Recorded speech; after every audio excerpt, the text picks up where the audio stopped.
Hello and welcome. I'm Tony and this is a channel where I share some of my misadventures and things I learned along the way. In a few of my previous videos, once or twice I've mentioned burnout, and today's the day I'm going to talk about that. But here's the thing, context matters. To understand my burnout, we have to backtrack a bit. Now, I used to think that burnout was just feeling a bit stressed and tired at work, like take a 2-week holiday and you'll be fine. But wow, it was a whole other level. It felt a bit like depression and a bit like anxiety, but not quite. I've learned that burnout happens when a few different things collide. It's being conscientious and working in a chaotic or exploitative environment and lacking the right support. If the stakes feel high, like needing the job for money or stability, or even a sense of self-worth, burnout becomes almost inevitable. Burnout was the ultimate lesson in how our perceived strengths can easily become weaknesses. So this is a story about burnout, but it's also a story about international teaching, the pandemic, and my own faulty logic. For me, it was another huge lesson in knowing when to cut your losses and walk away. I mean, in some ways, it kind of felt like the job version of dealing with the narcissist, kind of like the universe realised that I hadn't actually learned my lesson yet. So this video is going to be my own personal story, and if that's not your thing, if you're more into bullet point lists of things like causes, symptoms, recovery, then that's coming up in the next video. If you're still with me, hit pause, grab a coffee, and settle in for some story time. Okay, in my 20s and into my early 30s, I was a bit of a risk taker. Not the reckless kind, like joyriding and smuggling drugs into Thailand. More like daring to dream big and taking bold leaps without a safety net. And while those risks led to some interesting experiences, they didn't always work out how I hoped. That is the nature of risk, after all. Then we throw Kyle the narcissist into the mix, and after 5 years of chaos, I left him. And while that was absolutely the right thing to do, it did mean that I was basically jobless and homeless. Not rough sleeping, but what's called hidden homelessness. So sofa surfing for months from house to house. And while I'm deeply grateful to the friends and family who took me in, it was a really grim time, and one I promised myself I would never ever let happen again. So I said, okay, no more risks, no more dreams. From now on, you always choose the safest, most sensible path. Whatever opportunity comes up next, you have to make it work. And so I took a teaching job in Vietnam, which I realised might not seem like the most sensible choice to many people, but under the circumstances, it was actually my best option. It was the quickest way to secure a good salary and free accommodation. So I thought, okay, international teaching, it's a growing, lucrative industry. Let's do this, let's commit. So once I was settled, I upgraded my qualifications with a PGCE, so that's a postgraduate certificate in education. It was quite tough balancing full-time work with evening and weekend study, but I was committed to bulletproofing my prospects as an international teacher. And during that time, I learned that what would really open the doors to the more elite, top-tier schools was a master's degree from a reputable university. So I went back to London and I opted for a 2-year master's course so that I could continue to work full-time. And I got a job as a tour guide, and I stuffed my head with enough knowledge to give a 2-hour monologue on the history of London. So when I wasn't working, I was studying on my commute to work, on my lunch breaks. Every evening, every weekend, I was studying. So by the time I finished that master's degree, I'd done 3 years combining part-time work with full-time work, and I'd spent about 13 grand in tuition fees. But I was now academically tooled up to the max, and ready for the next career move. What is going on with the light? It's really cloudy when I started this video. Is that a bit better? Okay, let's try that. Where was I? So I saw a posting with an international school in Malaysia teaching a GCSE subject called Global Perspectives, which sounded like just my cup of tea. So I did a Skype interview and it went well, but there was one tiny little red flag that stuck in my mind, and it's when the principal casually mentioned that I might have to teach a few weekly history lessons to 11 and 12-year-olds. Now, this isn't uncommon in international teaching. You do have to be flexible. You might be asked sometimes to teach outside your expertise. And I thought, I can handle a few lessons on ancient civilizations. So I took the job, and there was a shitload of paperwork which took months to sort out, but I did it. So fast forward to July 2018, I arrive in Malaysia ready for my 2 weeks of training, which was basically useless, just lots of waiting around, another little red flag. And every day we were promised our teacher timetables, and every day it was delayed. Meanwhile, I'd spent thousands on a rental apartment, which in hindsight was really silly. I should have just stayed in a cheap hotel for a couple of months. But I think the thing is, I needed a sense of stability, and I needed the job to work out. So, a week into the school year, our timetables finally arrive. Most teachers had about 15 periods a week. Mine was maxed out at 24, and only 3 of them were global perspectives. The other 21 lessons were history lessons across 3 different year groups in subjects I barely knew. There was no curriculum, no support, and I had a weekend to prepare, plus an apartment full of flat-pack furniture to assemble. And that's when I should have walked away. I was so close, but I didn't. I couldn't face another failure. And given everything I'd invested in the previous few years, the stakes felt so high. I'd promised myself I'd make a success of whatever I did, and by God, I was going to stick to that plan. It's a bit like, imagine signing up for a job as a handyman, thinking you'll just be fixing fences and a few leaky taps.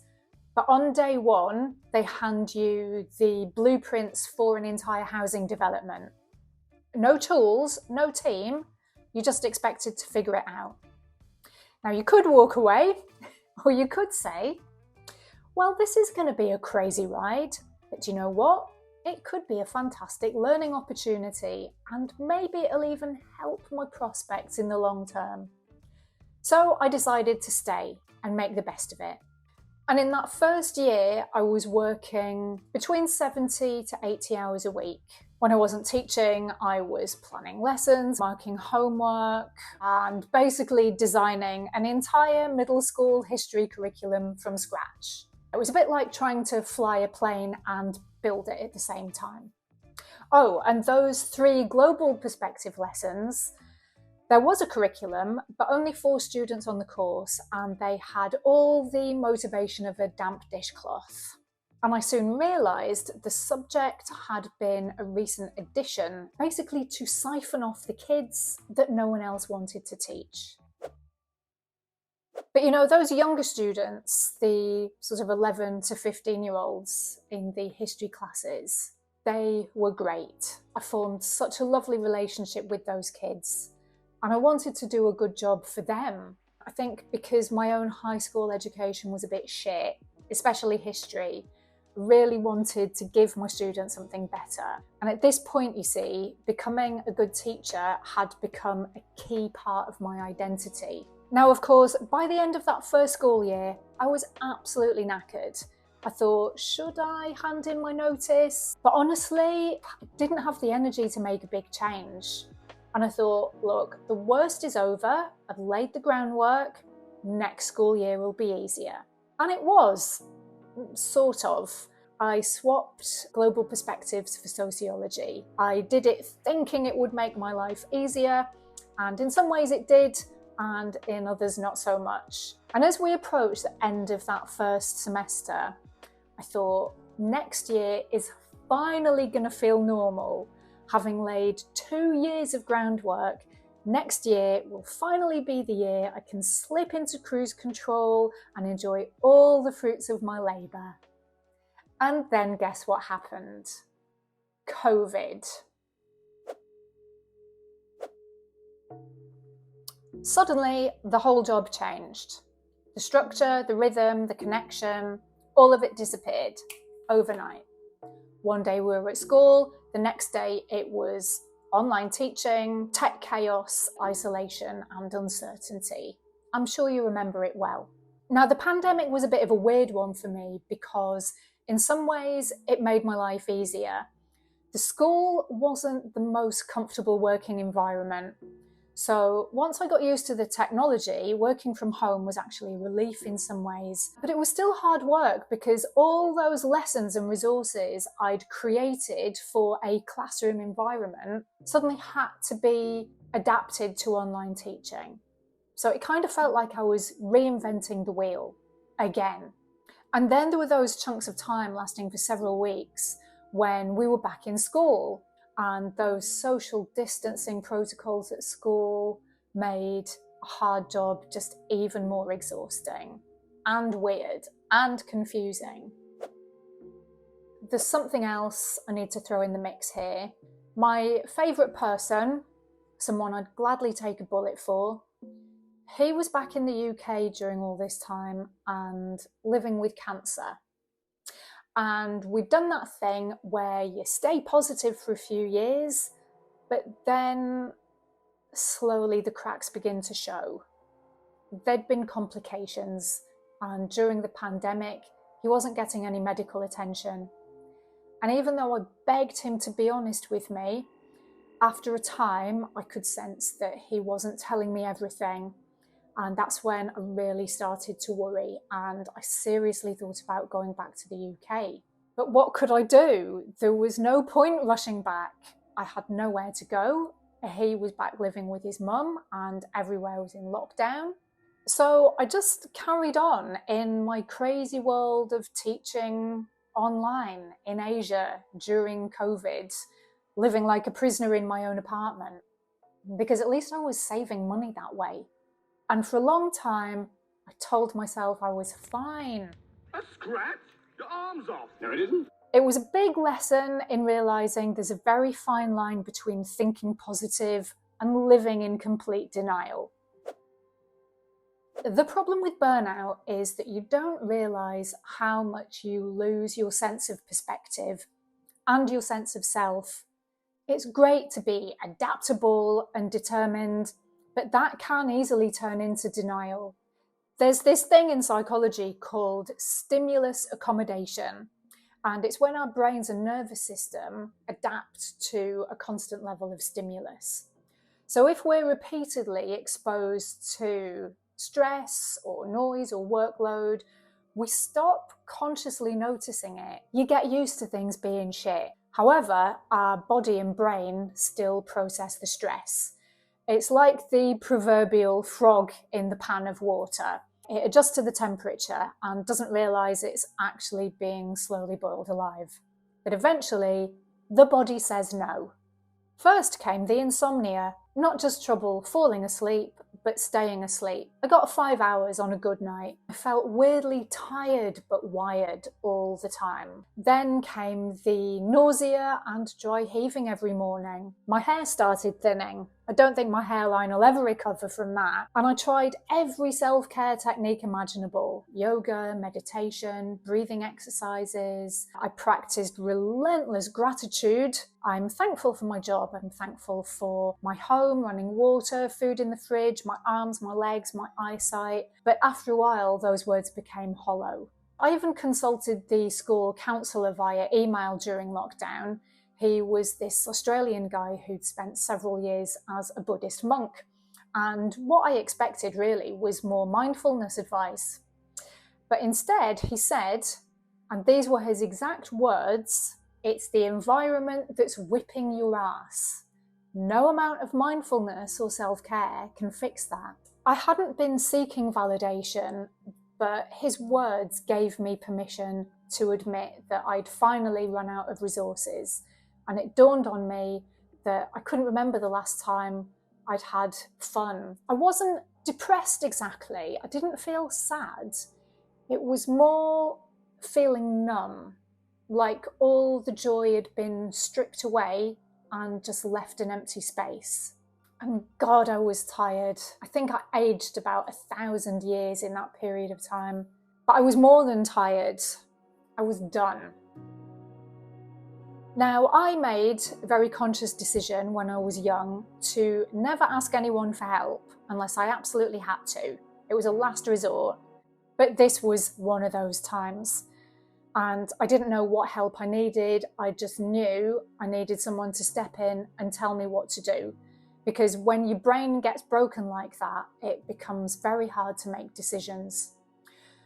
So after some long, honest talks with my parents and my closest friends and myself, I made plans to leave Malaysia and move here to Ireland, which I've spoken about in previous videos. And I feel so incredibly lucky that that was an option. If it hadn't been, I'd have probably moved to Thailand and just found a very low stress part-time TEFL job and enjoyed a much simpler life. Either way, there was something I was ready to finally let go of. Ambition. Ambition that's tied to a career or job title or proving my worth to the world. I just let go of it. My life's a lot calmer now, but I'll be honest, I'm not sure I will ever bounce back to my pre-burnout self. My energy levels are a lot lower and my memory's shot, but maybe that's just middle-aged lady hormones. It's difficult to know. Everyone's situation is unique, but if you've experienced burnout, maybe some of the themes and patterns will ring true for you too. But I don't know, honestly. Let me know in the comments. Something I've been interested in for a long time is the mind-body connection. And two books I found really helpful are The Body Keeps the Score and When the Body Says No. I read them some years ago, but recently revisited them on short form, which is a great tool for busy or brain foggy people who want to keep learning. Shortform has guides of over 1,000 non-fiction books, as well as articles and podcasts on a vast range of topics, including things like stress management, mental health, and the work-life balance. I recently partnered with them because I genuinely rate what they do, so click the link below for a free trial plus a 20% discount. Now in my next video, it will be a bit less personal. It will be more of an objective look at the causes and signs of burnout and what to do if you ever find yourself heading that way. If you're still here, you are truly one of the hardcore. So well done and thank you. I appreciate that. If you're getting any value at all from my content, please remember to hit the like and subscribe buttons. Look after yourself and I'll see you in the next one.